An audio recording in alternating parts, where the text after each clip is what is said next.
The Seattle Seahawks sweep the Arizona Cardinals and look like the team to beat in the NFC West. That and more on today's edition of Locked On NFL. The new Locked On NFL. The madman Tyler Rowland is your double shot of NFL espresso with the Locked On local experts on every major story. Get ready, Rowland is revving up. The new Locked On NFL starts now. Locked On Podcast Network. Your team every day. Football fans, welcome in to the Locked On NFL podcast, bringing you a double dose of the NFL's biggest stories with help from our local experts that know your favorite teams like no one else. I am your host, the madman, Tyler Rowland, joined today, as I am every Monday, by Locked On NFL expert Gino Camilleri. On today's episode, we are going to talk about the Chiefs barely surviving once again. It's getting out of hand. We're going to talk about the NFC South as the Falcons fall back and the Buccaneers bounce back on top. But we're going to start with the NFC West, which is turning into one of the most entertaining division races in the NFL. Before we dive into it, though, I do want to let you guys know that today's episode is brought to you by PrizePicks. Go to prizepicks.com/LockedOnNFL. Use the code LockedOnNFL, all lowercase, to win $50 instantly when you play $5. Thank you for making Locked On NFL your first listen and for being an everydayer here with us at the Locked On Podcast Network, where it's your team every day. Gino, the Seahawks continue to fly, led by Gino, to their fourth straight win in the top of the NFC West. Geno Smith is firmly in Geno territory. He's not playing like Eugene Smith. 4 wins in a row in a division where it's been up in the air, still is up in the air, but they're figuring it out. Got a high-flying offense right now with those pieces, and the defense is young and fun, and man, they look like the team to beat out west. Yeah, 100%. And my guy, Corbin Smith from Locked On Seahawks, broke down the big win. And luckily, Connor, we get to dive into a second victory over the Arizona Cardinals in a 3-week span. But at least for a couple minutes, it looked like this was going to be a much different game than the one that we saw at Lumen Field. There were more points in this game than what we saw a few weeks ago. But fortunately for the 12s, the Seahawks rebounded from that rough start, giving up a quick touchdown drive. They were down 7-0. After that point, the defense got back to creating turnovers. The offense, believe it or not, led by the offensive line, had a balanced approach, over 170 rushing yards in this game. It felt like, to an extent, that this is kind of one of those games where a lot of the things that were really still hurting this team, we started to see them really put together things on offense. The special teams was good. It was just a really strong all-around football game by Mike McDonald's squad.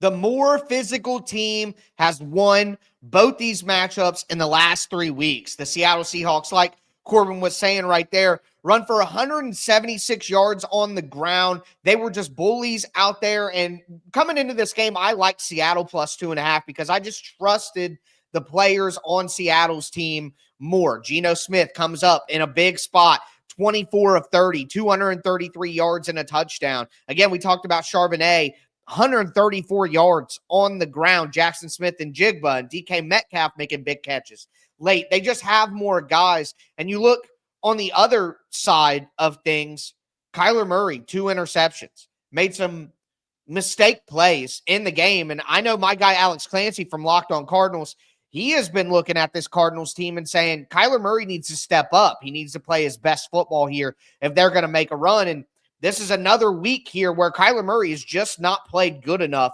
to, I guess, live up to the expectation that you would have for Kyler Murray. So all credit to the Seattle Seahawks for playing their physical brand of football, but I think it's as big of a story that Kyler Murray continues to kind of not play top-tier football.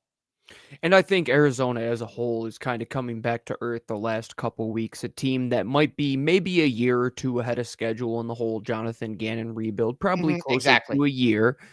But Kyler Murray, that is the guy in the division. Those are the games you have to win, right? And you're talking about a high draft pick in Kyler Murray, the number 1 pick overall, not being able to duel it out with Geno Smith. Like, no disrespect to Geno, but let's call a spade a spade. You're talking about number 1 overall versus a guy that the entire league wrote off. Yeah, he's got Marvin Harrison Jr., he's got Trey McBride, You know, he's got James Conner. Like they have enough weapons there for him to, their offensive line has been playing well. They have enough there for Kyler Murray to outplay Geno Smith in a big game. Without a doubt, man. And Jonathan Gannon, the one thing that I think he's been trying to preach in Arizona is that toughness factor. Mm-hmm.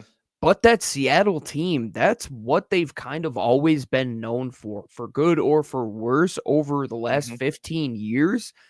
Outside of the offensive line, their defensive line is built to play in December, built to play in January. You look at the guys on the interior, that's a tough team to run against. Then you get Charbonnet cooking, and Kenneth Walker wasn't even playing today. Yep. What happens when he comes back and they could just dominate time of possession? Geno Smith being super accurate and efficient.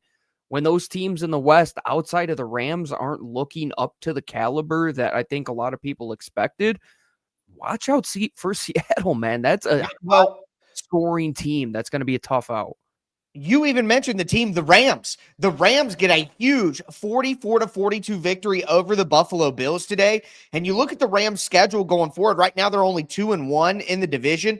They have another game against San Francisco. They have another game against, I believe, the Cardinals as well. And then they finished the year against Seattle, and they beat Seattle earlier this year. So the Rams right now have the opportunity to make things very, very interesting with the way that Puka Nacua and, Cooper Kupp was hitting in this game. Matthew Stafford playing well, 320 and 2 touchdowns. Like, the Rams are absolutely cooking right now as well and ready to make this a division race. The Rams are live right now. They're a team that has a lot of feistiness to them in a game where you had to be perfect. There were no punts, no sacks. Josh Allen was perfect on the other side of the ball, probably solidified his MVP race today. Yep. But I said on our NFC squad show the other day, and I got a lot of pushback for it, that Matt Stafford, low-key, is probably the best NFC quarterback, and I still think he's a Hall of Famer. And I think today is just another notch in his cap, man. 44 points in that game. Yeah. Watch out for that team down the stretch. Probably going to be a flex game that last week to see the NFC West final to who wins that one. 100%. It's going to be very interesting. And I do just want to mention on the Bills side of things, I am not going to spend a lot of time here, but I do want to let you guys hear what Joe Marino from Locked On Bills had to say. The Bills just won a big game in prime time, in the snow, physical, all of that.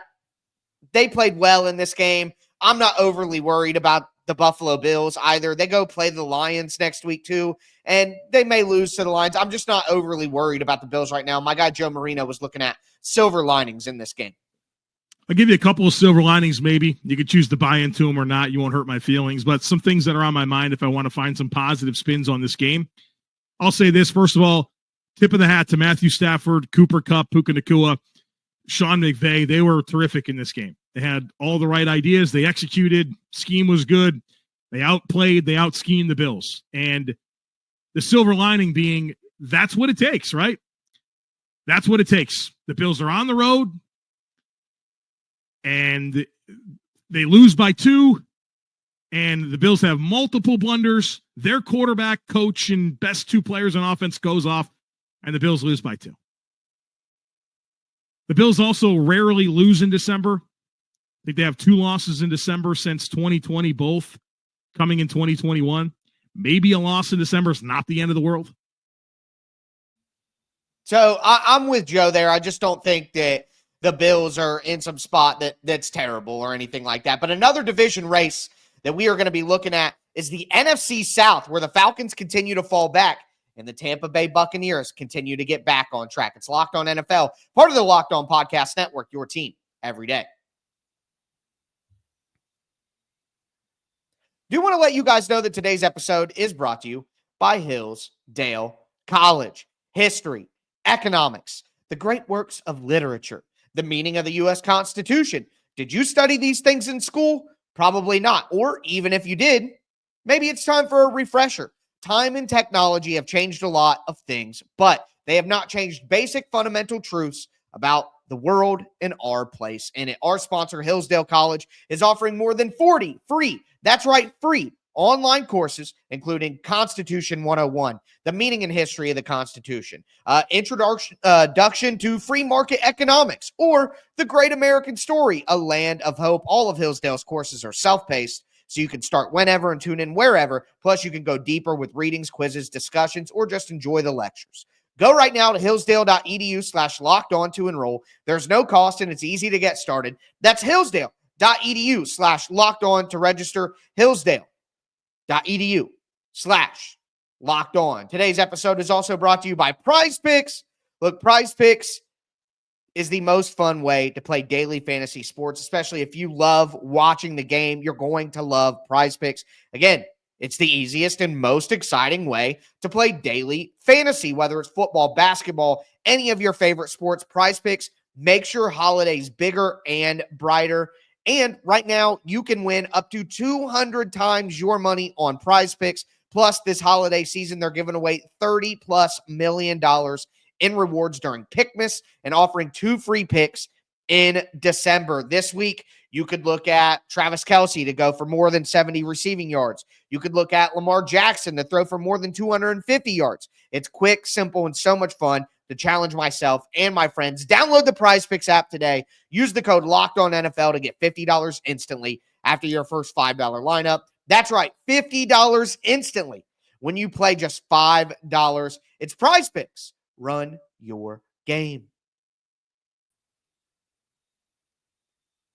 All right, Gino, let's continue today's edition of Locked On NFL. Talked about the NFC West and what a battle that's going to be with 2 big wins by the Cardinals, or not by the Cardinals, by the Seahawks.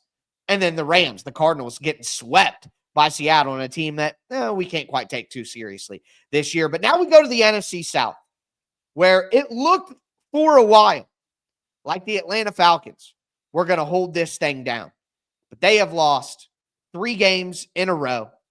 They have looked awful doing it, and Kirk Cousins looks absolutely cooked. My guy Aaron Freeman from Locked On Falcons talked about the major disappointing loss, 42-21 to the Vikings.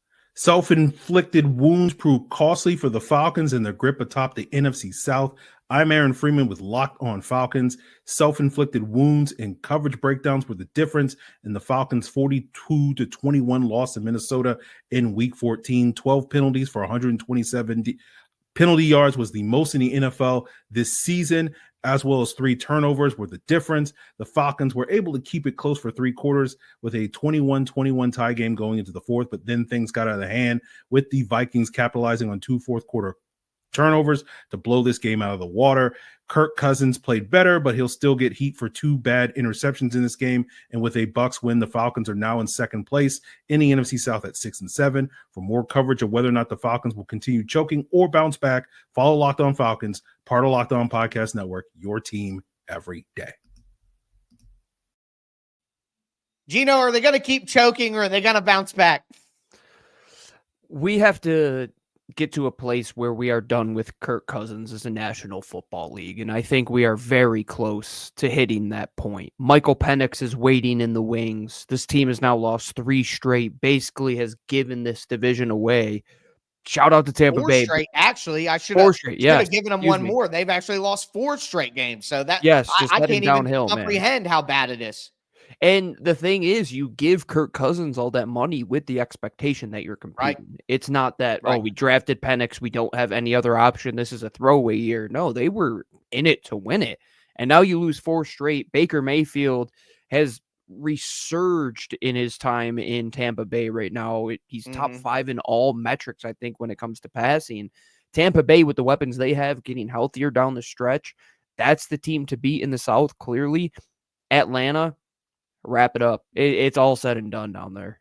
It's a precarious situation, and maybe it's a conversation that I'll have more in depth later this week here on the show. But you look at the remaining schedule for the Falcons. They're 6-7 right now after being 6-3 with 4 straight losses. But they play at the Raiders, who lost Aiden O'Connell, so they're probably going to be going with Desmond Ridder revenge game.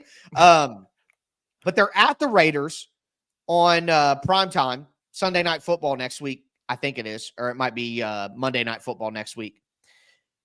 And then they play the Giants, and they're at home for that. And then they're at the Commanders, which is their toughest game left. And then they finish with the Panthers at home. I can see it going two ways. I don't know how I feel right now. I need to search my feelings this week before I have this full conversation. But you could say, all right, with Kirk Cousins, you're probably going to win 3 or 4 of those games, 2 or 2 of those games, and you might still make it into the playoffs riding with Kirk Cousins. But the flip side of that is, even if you do that, what is the chance that you do anything in the playoffs with Kirk Cousins? It's very low. So the other side of the argument is you're going to play the Raiders with a third-string quarterback. You are going to play, some bad teams, the Giants. The Panthers are playing better football, admittedly, as Gino, you saw today. But I'm just saying, if there was ever a time to put Michael Penix in and let him get his feet under him, Raiders Giants is the way to do it. So if you think that Penix maybe gives you a better chance against teams that actually matter, and you can just get Penix going and get a look at him so you can decide what to do this all season, now might be a great time to do that. Honestly, the way that you have to look at it is that this thing is all said and done from we are going to compete for a Super Bowl perspective, and the playoffs, you're not getting a wild card spot unless Washington falls apart in the most drastic fashion. Right. Unless Kirk wants to go in there and have like the Kirk Cousins revenge game, maybe you have a chance at 4-0. But this is a team that needs to get younger. They are not in it to win it right now. Right. It's Michael Penix's show moving forward, in my opinion. What more do we need to see from Kirk Cousins at this point? It's not like he's playing perfect football. He's turning the ball over multiple times. They were tied going into the fourth quarter. Well, you hand them great field position a couple times at the hands of your quarterback. Flush it down the drain, folks. That money's gone. That's a sunk cost. That contract is all said and done. It's time to move on to Michael Penix. And the big problem is that the Buccaneers got swept by the Falcons. So you look at the Bucs and you say that, the Bucs are the team to beat, but they're only one game up right now, and they got swept, and they play the Chargers next week. Then they have Cowboys, Panthers, Saints. I mean, this is going to be a tough one all the way down, and it did not start very well for the Buccaneers, but they battled back, and my guy James Yarko from Locked On Bucs talked about that. The Bucs are in first place in the NFC South and sitting at the 4 seed in the NFC playoff picture. Now, the Bucs could have moved up to the 3 seed if the Arizona Cardinals were able to beat the Seattle Seahawks. That game just went final. The Seahawks won. They are still the 3 seed. The Bucs are the 4 seed. So if the season ended today, the Bucs would host the Washington Commanders in the first round of the playoffs. There are still 4 weeks to go, and the Bucs have a tough road game next week at the Chargers. The Falcons are traveling to Vegas to take on these Raiders that the Bucs just faced today. So maybe a Desmond Ridder revenge game for the Raiders, but you have to assume that the Falcons win that one so the Falcons can turn around and take first place back by this time next week. But essentially what you're looking at now is the Bucs doing what they had to do to control their own destiny. Yeah, so the Falcons are 4-1 in the division, which is huge for them. And they have 1 division game left against the Panthers. So basically the Buccaneers have to go undefeated if they really want to make sure that they're going to make the playoffs. That's still a tough task going to the Chargers next week. 2 teams that are going to be fighting for their playoff lives at this point, right? The Chargers lose a heartbreaking game that we're going to talk about to the Chiefs, and they're competing in that 3-way tie with 8 wins in the AFC wild card right now. Tampa Bay, with the weapons they have and with the brand of football that they are playing with Bucky Irving and Rashad White, and you mix in some Sean Tucker into that equation as well, I'm still going to lean on them being better suited to win down the stretch than a team with Kirk Cousins at the helm. I think Baker is being really underrated at this current point in time. I think Kirk is still overrated. I was not a fan of them signing him after that. Yeah. I mean, you see that pick too. It just doesn't make a lot of sense. It doesn't. Those they're going to get healthier in Tampa too. That's the thing. The reason why the Falcons won those 2 games in that 3-week stretch, that was a banged up Tampa Bay team. Just go back and listen to James Yarko on some of those Lockdown Bucks episodes.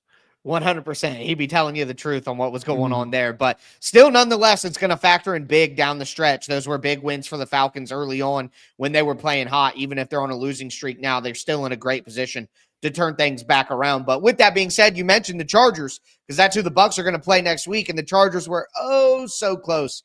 But that Chiefs voodoo magic does it again. It's Locked On NFL, part of the Locked On Podcast Network, your team every day. Today's episode is brought to you by FanDuel. Get ready to tackle the final month of NFL regular season action. It's crazy to say that, but it's true. On FanDuel, America's #1 sportsbook.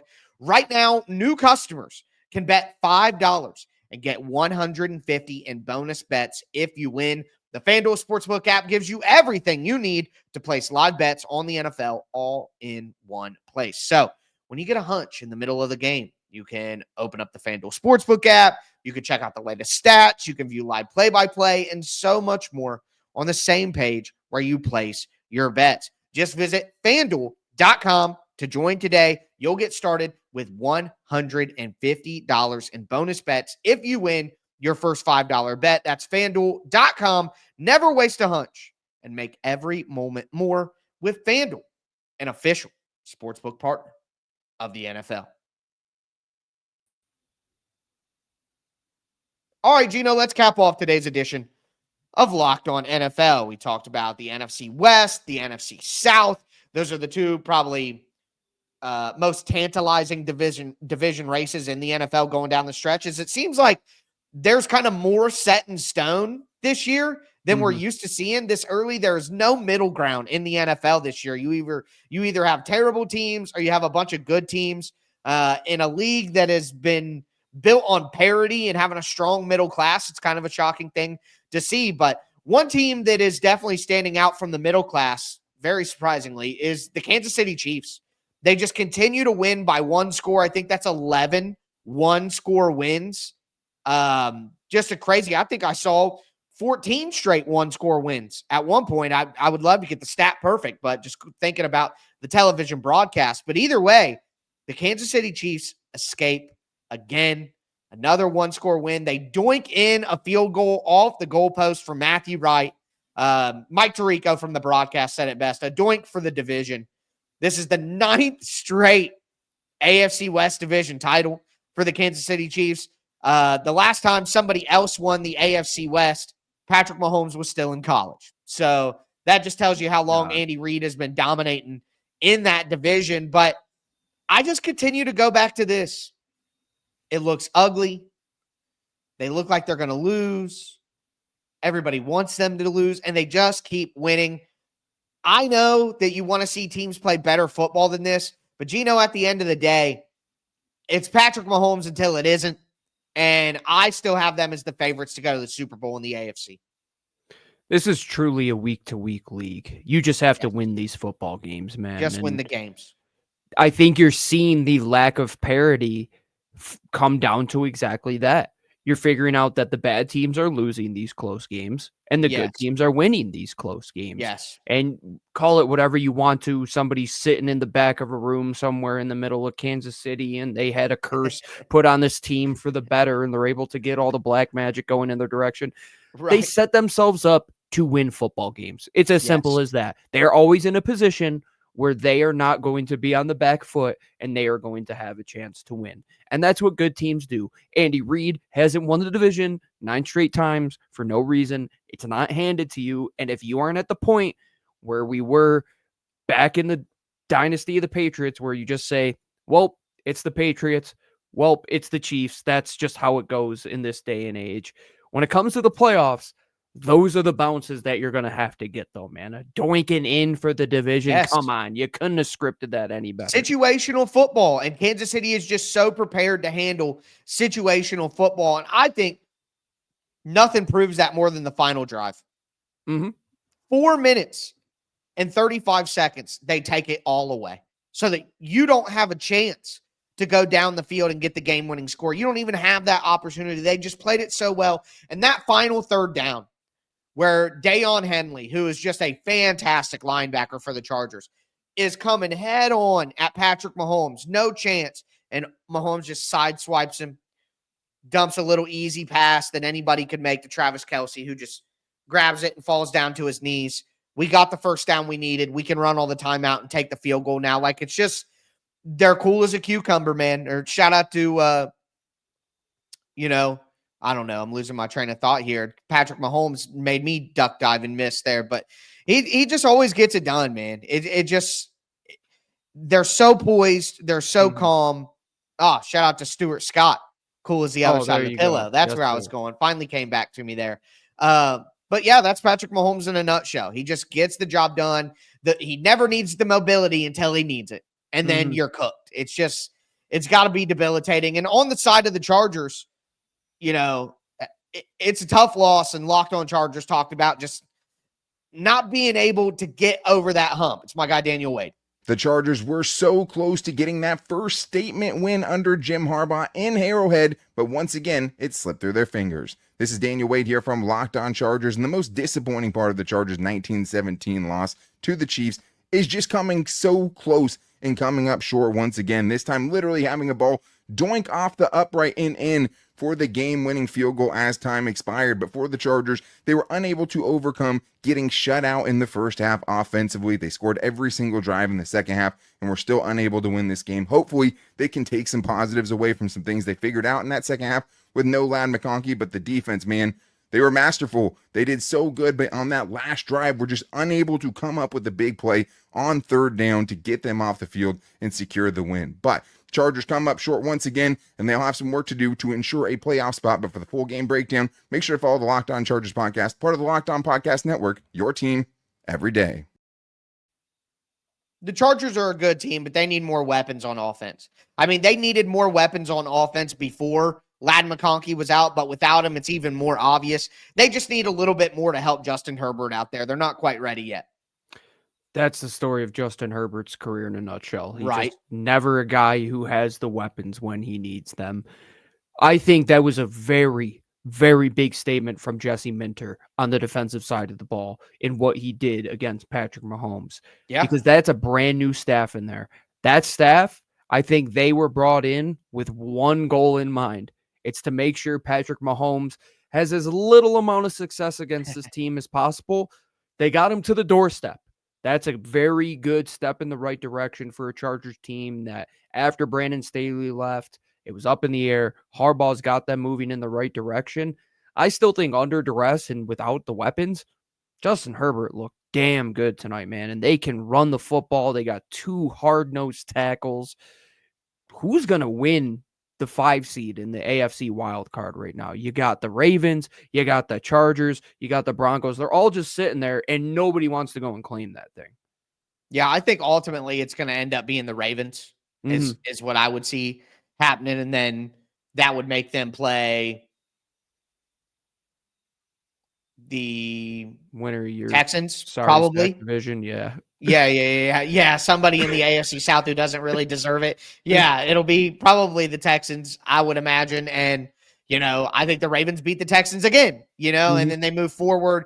It's going to make for some very, very interesting. If we could see Ravens, Bills, Steelers, Chiefs, because if anybody could end that Chiefs voodoo magic, it's Mike Tomlin. He's got his own voodoo magic. The only guy in the world who can counteract it. Yeah, yes. For real. I saw a meme out there at the end of the game, and it was like, the Ravens and the Bills, like from Thor, we can't beat you, but we know someone who can. And it's Mike Tomlin coming out. Like, I could see those being some excellent playoff matchups, but that's right around the corner. We got a month of this season left to shake out.